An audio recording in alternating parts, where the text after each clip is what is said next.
Shalom, Kol Tov. Semana passada me perguntavam o que era Kol Tov. Então, vou falar pra vocês, é tudo bem. Kol, tudo. Tov, bem ou bom. Hoje nós estamos entrando na 16ª letra do Aleph Beit. Estamos quase acabando, hein, gente? Mas as coisas de Deus nunca acabam, né? A gente sempre tem algo novo pra aprender. Então, hoje nós estamos entrando na letra Ain. A sua fonética, ela não tem som. Ela é como o Aleph. Ela adquire o som de vogais quando ela está numa palavra, mas ela não tem um som, ok? Não tem um som próprio. E a sua gamatria é 70. A primeira vez em que o Ain aparece na Torá, no início, é em Bereshit 1:5, na palavra Yerev, que significa pôr do sol ou anoitecer. E Deus chamou a luz dia e as trevas chamou noite. E houve Yerev e houve manhã, o dia primeiro. O Ain pictográfico, ele representa um olho. Vocês podem ver que realmente é idêntico a um olho, né? E ele também é a junção de duas letras, ok? Do Yod e do Zain. Vocês podem dar uma olhadinha no desenho dele e vocês vão conseguir ver que realmente esse tiozinho em cima é igual o Yod da direita e da esquerda é igual ao Zain. Ele só tem uma curvinha a mais, mas ele é igual ao Zain, ok? Então, se a gente for somar, nós temos o número 17. Só por curiosidade, tá bom? Porque é 10 mais 7. Agora nós vamos entrar no significado do Ain, perdão. A palavra Ain significa olho, ver e, por extensão, entender e obedecer. Então, o significado do Ain.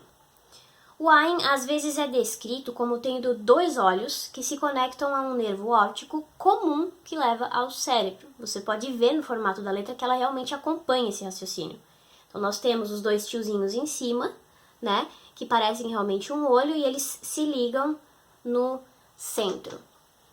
Então esses dois olhos, eles representam uma escolha. Ações feitas a partir da vontade da mente. Então, nós podemos escolher olhar para a situação de uma forma boa, com os olhos de Deus, ou de uma forma ruim, com os olhos do mal. Não vou dizer com os olhos do inimigo, porque a gente consegue colocar coisa ruim onde não tem, né? A gente consegue ser paranoico a esse ponto. Então, não é só o inimigo que coloca coisa ruim na nossa mente. Nós mesmos fazemos isso. Então, olhos do mal. Então, a gente pode escolher ver o copo meio cheio ou meio vazio. Isso vai depender de quem é o nosso cabeça, certo? Então, o Ain é uma letra silenciosa, como a gente já viu. Então, ele vê, mas não fala, representando a humildade e a obediência sem perguntas. Então, faz tal coisa. Mas por quê? Não. Faz tal coisa. Sim, Senhor. Acabou. Sem perguntas, obediência. Não vou falar cega, né, porque ele tá vendo, tem dois olhos e a letra significa olho, mas é nesse sentido, de você obedecer sem pestanejar, sem perguntar, sem duvidar. Ok, então, a palavra humildade, anavá, começa com Ain, assim como serviço, que é avodá. Por outro lado, nós temos outras palavras que representam o olho mau. Idolatria, avodá zará e escravidão, avedut. Vocês notaram que a idolatria, ela tem a palavra avodá, que é serviço? Então, na verdade, a idolatria, ela vai muito além do que a gente olhar e falar, que nem eles falavam, ave César, né? Enfim, não é só a gente se prostrar diante de alguma coisa, ou de a gente colocar algo no lugar de Deus. Mas quando a gente faz isso, quando a gente idolatra outro Pode ser até uma coisa material, que existem pessoas que colocam coisas materiais no lugar de Deus. Essa pessoa está prestando serviço a isso. Então ela está fazendo ações. Ela não está simplesmente idolatrando. Ela está prestando serviço a um outro Deus. Quão grave é isso? Não é só uma coisa da mente. São ações, certo? Então, quando o olho mau se torna escravo dos propósitos do pecado, ele passa a ter impulsos do mal. Você já se percebeu tendo pensamentos que você sabe que nunca passariam pela sua cabeça normalmente, mas que eles aparecem do nada? Então, se a sua resposta for sim, você não tem usado os olhos de Deus direito. Mesmo que apenas em algumas situações você tenha escolhido usar o outro olho. O inimigo não se importa se você abriu o olho do mal uma vez. Ele vai usar essa uma vez para te bombardear de informação ruim. Ele vai plantar um monte de coisa. Em uma vez, duas, ele vai usar o tempo que ele tiver para plantar o máximo de coisas que ele conseguir. Então lembre-se, os olhos são a janela da alma. Cuidado com o que você tem visto. Se o que você tem visto tem alimentado algo, então foge. Se tem alimentado algo ruim, foge. Então, o que os olhos veem, o coração cobiça e o corpo transgride, certo? Então, por isso que nós temos que purificar os nossos olhos. Porque se nós temos os nossos olhos purificados, a gente pode ver qualquer coisa que não vai nos atingir. Mas isso é um outro nível, né? Primeiro nós precisamos evitar as coisas que nos fazem mal. Porque só dessa forma nós vamos conseguir chegar no equilíbrio. Às vezes a gente tem que ser um pouco extremo para conseguir chegar no equilíbrio, né? Mas tem que procurar chegar no equilíbrio, não adianta ser extremista e ficar no extremo. Então, uma pessoa é como um mundo em miniatura. Os olhos refletem o mundo exterior e revelam o mundo interior. Então, a perspectiva de uma pessoa revela o seu caráter. Aí entra o que Yeshua quis dizer quando falou, Mateus 6, 22 e 23. A candeia do corpo é o olho. Se, pois, o teu olho é bom, todo o teu corpo será iluminado. Mas se o teu olho é mau, todo o teu corpo será cheio de trevas. Se, pois, a luz que em ti há é treva, quão grande é tal treva? E aí? Os seus olhos estão captando coisas boas e estão gerando luz aqui dentro ou não? O que você tem passado para as pessoas com o seu olhar? É algo muito poderoso, né? As pessoas, elas comentam, nossa, os seus olhos são tão bonitos, eles revelam tantas coisas. Eles realmente revelam? Se você passar muito tempo olhando para o olho de uma pessoa, você talvez consiga descobrir segredos. Brincadeira. Mas se você olhar para os olhos de uma pessoa, você já consegue descobrir muito sobre ela. Existem pessoas que não conseguem permanecer olhando nos seus olhos. Ou são pessoas inseguras ou pessoas que escondem algo.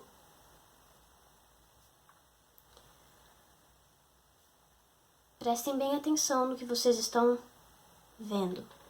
Ok? Então, a gamatria do Ain. Se você pegar a posição da letra no Aleph Bet, que é 16, e você somar 1 mais 6, a gente tem 7, certo? Então, agora nós vamos pegar o número que o Ain representa, que é 70. Então, a gente tem 70 vezes 7. Perdão. O perdão é muitas vezes confundido com um ato que apenas sai da boca para fora. Mas ele é o ato profético mais poderoso que existe. Porque ele é palpável. E não é desculpa, é perdão. Desculpa, você pede desculpa para fazer de novo. Quando você pede perdão, você já está dizendo que você não vai fazer de novo. Então, você pediu perdão, não repete o mesmo erro, né? Acontece que a gente repete o mesmo erro, né? Várias vezes. Mas o que importa é a posição do nosso coração. Se você pedir perdão e quiser realmente mudar, você não vai fazer de novo. Agora, se você pedir perdão e continuar na mesma coisa, daí você não pediu perdão de verdade, aí não foi perdão genuíno. Então, por que o perdão é palpável? Quando você pede perdão ou perdoa alguém, você passa a ver com os olhos de Deus. Aquela situação que você achou que era tão grande se torna pequenininha. Por quê? Porque aos olhos de Deus, tudo é simples. Então aconteceu uma situação, você ficou com muita raiva de fulano, nunca mais vou perdoar ele. Deus faria isso? Quantas vezes a gente peca na mesma coisa, a gente vai pedir perdão para Deus e Ele nos perdoa? Quantas vezes? Então, você percebe quando você libera, né? E quando você libera o perdão, quando você recebe o perdão, quando você começa a enxergar com os olhos de Deus, que não há nada que possa ficar entre você e o perdão de Deus. Quem é você para negar perdão para alguém? Se Deus mandou o Filho dele por nós, pecadores, que todo dia a gente tem alguma coisa que a gente tem que fazer que desagrada a Deus. Vocês já perceberam isso? Uma coisa. Pode ser uma palavra torpe no meio do dia. Já foi uma coisa que entristeceu Deus. Às vezes você está no mercado. Uma ação que você poderia ter feito. Catado a cebola que caiu no chão que o senhorzinho deixou. Você já desagradou a Deus? Não desagradar no sentido de você ter descumprido alguma lei, né? Algo que ele deixou na Torá. Mas gestos que demonstram o que está no seu coração. Outro dia, ontem ou antes de ontem, eu escrevi algo. Uma pessoa escreveu num grupo de leitura e ela disse bem assim: humildade é para os perdedores. Acredita? E aí, um dos membros escreveu: eu gosto de ser perdedor, então. E eu escrevi: eu também. E aí ele foi e comentou: Jesus era humilde. E eu comentei em cima: Jesus era humilde. Jesus não precisava dizer nada. Ele era. E sabe o que essa pessoa me disse? Ela disse bem assim: eu não sou religioso, mas me deu uma vontade de ser. Que as pessoas confundem religião com, né, com conhecer a Jesus, conhecer a Deus. Mas eu nunca tinha visto essa pessoa dizer isso, expressar essa vontade. E eu falei assim: é muito bom. É um pão que te alimenta a cada dia e te dá força.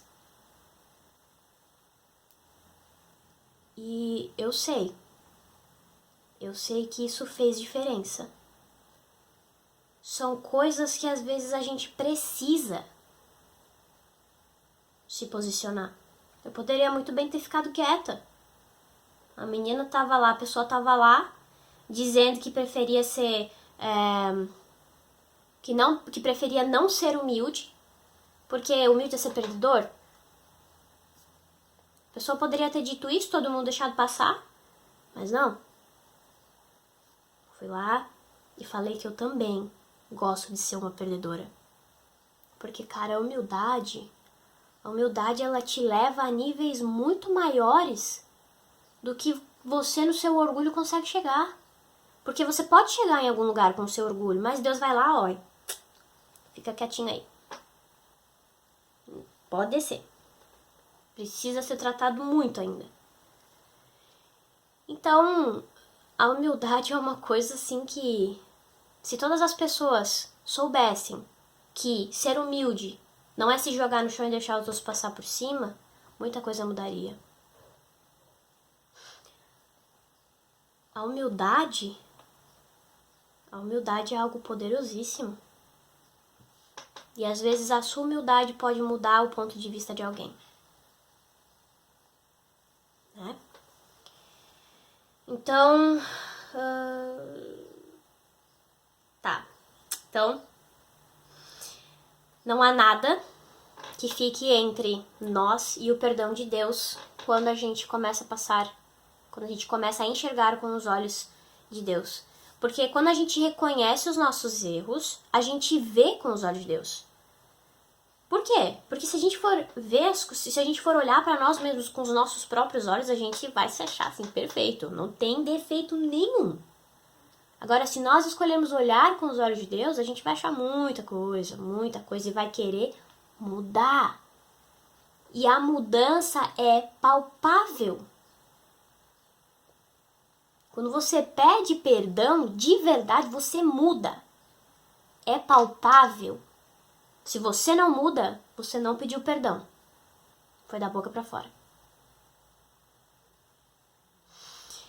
Então, se algo acontece e você escolhe não perdoar, você está se colocando em uma cadeia que vai se aprofundar cada vez mais e vai te afundar cada vez mais. É uma cadeia, é um ciclo. Então, se você passou por uma situação, começa das pequenas coisas. O que custa? Você tropeçou no pé do irmão, ai, me perdoa.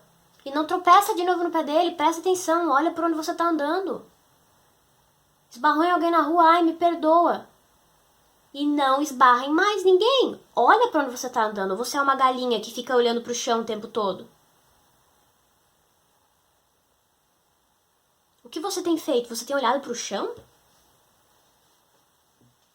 Então, usa essas pequenas coisas. Porque se você é fiel nas pequenas coisas, você vai se fiando muito. E em situações grandes, você vai virar e vai falar, ai, me perdoa. Eu fui tão... Sou um lixo, me perdoa. E você não vai ter vergonha de pedir perdão. Porque você não quer estar nessa cadeia. Você quer ser livre. Então, 70 vezes 7. Se você precisa liberar perdão, libera. Se você precisa pedir perdão, peça. Porque o tempo está correndo. Amanhã essa pessoa pode não estar mais viva. E aí? Então agora nós vamos falar sobre o Ain alargado. O Ain, da primeira palavra do Shema, que é uma oração, é alargado. Como um lembrete de que nós devemos ouvir e obedecer e ver e entender o que o Senhor nos diz e revela a nós. Não é apenas ouvir, é ouvir e obedecer. E não é apenas ver, é ver e entender o que Deus está querendo nos mostrar. A gente vai ver muitas coisas que vão nos deixar confuso. Mas a gente tem que entender que Deus está no controle. E que se Deus está no controle, você não precisa fazer nada. A não ser que Ele te mande fazer. A não ser que você precisa dar o primeiro passo. Agora, se você está se descabelando à toa por causa de uma situação que Deus já falou que vai acontecer, então você não está confiando, né? Você não está confiando. Tá na hora de começar a confiar em Deus. Porque as coisas acontecem assim, quando você confia em Deus.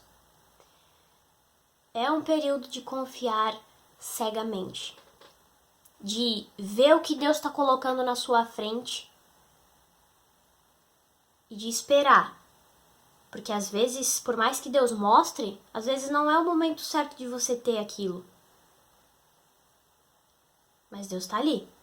E Ele diz, filho, é seu. A vitória é sua. Mas ainda não é o momento certo. Calma aí, espera só mais um pouquinho. Quanto tempo Deus está esperando a gente fazer isso? E a gente não pode esperar um tempinho.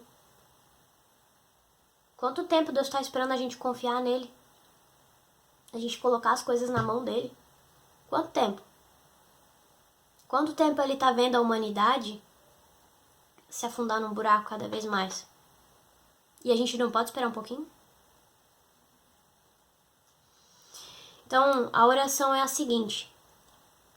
Shema Israel, Adonai, Eloheinu, Adonai, Echad. Ouça, Israel. o Senhor teu Deus, o Senhor nosso Deus, é um, é único.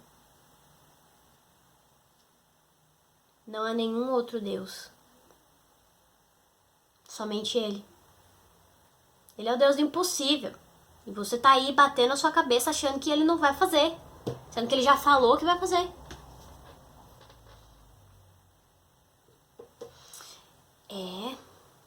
Então, conclusão. Deus quer de nós obediência cega e voluntária. Ele quer que nós nos libertemos de qualquer peso que a gente tenha carregado durante todos esses anos para que a gente possa servir a Ele com o jugo que é leve e suave, que é o jugo dele. Então nós precisamos ver tudo ao nosso redor com os olhos de Deus. E não somente isso, mas também ouvir o que Ele tem nos dito e entender.